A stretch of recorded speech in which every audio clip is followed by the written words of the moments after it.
20 வருட சேவைக்கு பிறகு ரூபாய் 15 லட்சத்திற்கு ஓய்வூதிய கருணை தொகை உத்தரவாதம். ஒப்பந்த ஆசிரியர்களுக்கு 5 வருட தொடர்ச்சியான சேவைக்கு பிறகு சம ஊதியம் மற்றும் தாமாகவே பணி நிரந்தரம் ஆகுதல். தமிழ்நாட்டின் வளர்ச்சிக்கான உத்தரவாதம். அதில் தமிழ்நாட்டின் வளர்ச்சியின் பொற்காலம் என்ற நோக்கில் 2036க்குள் 1.5 ட்ரில்லியன் பொருளாதாரம். குறு சிறு மற்றும் நடுத்தர நிறுவனங்களுக்கு MSMEs ரூபாய் 15,000 கோடி சேஃப்டி நெட், மின் கட்டண நிவாரணம் மற்றும் 50 லட்சம் வரையிலான மேம்பாட்டு நிதி. அனைத்து பகுதிகளிலும் முழுமையான வளர்ச்சியை உறுதி செய்ய ஒவ்வொரு மாவட்டத்திற்கும் பிரத்யேகமான ஒரு மாஸ்டர் பிளான்.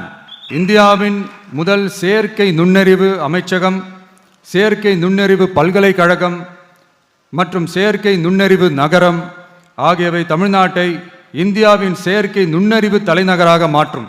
அனைத்து முதலீட்டாளர்களாலும் மிகவும் விரும்பப்படும் முதலீட்டு இடமாக தமிழ்நாடு மாறும்.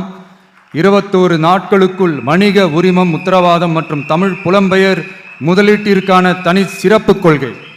நேர்மையான நல்லாட்சிக்கான உத்தரவாதம்.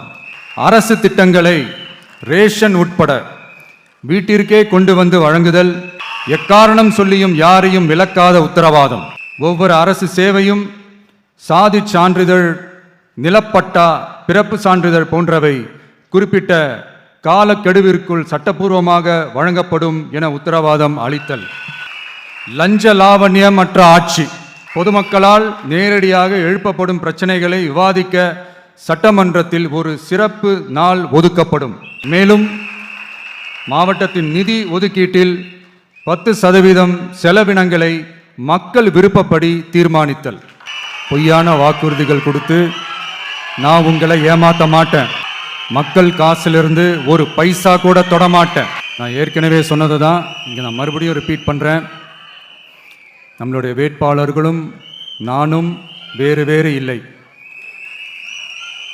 நம்ம வீட்டில் இருக்கிற ஒருத்தர், நம்ம குடும்பத்தை சேர்ந்த ஒருத்தரை தான், நம்ம குடும்பத்திலிருந்து ஒருத்தரை தான் நம்ம வேட்பாளர்களாக நான் செலக்ட் பண்ணியிருக்கிறேன். நம்ம வேட்பாளர்களுக்கு நீங்கள் ஓட்டு போடுறது நமக்கு நாமே ஓட்டு போட்டுக்கிற மாதிரி. நம்ம வேட்பாளர் ஜெயிச்சா நாம ஜெயிச்ச மாதிரி.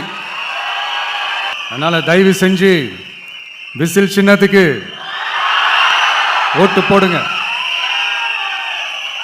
மே 4ஆம் தேதி எனக்கு, உங்க பிள்ளைக்கு, உங்க அண்ணனுக்கு, உங்க தம்பிக்கு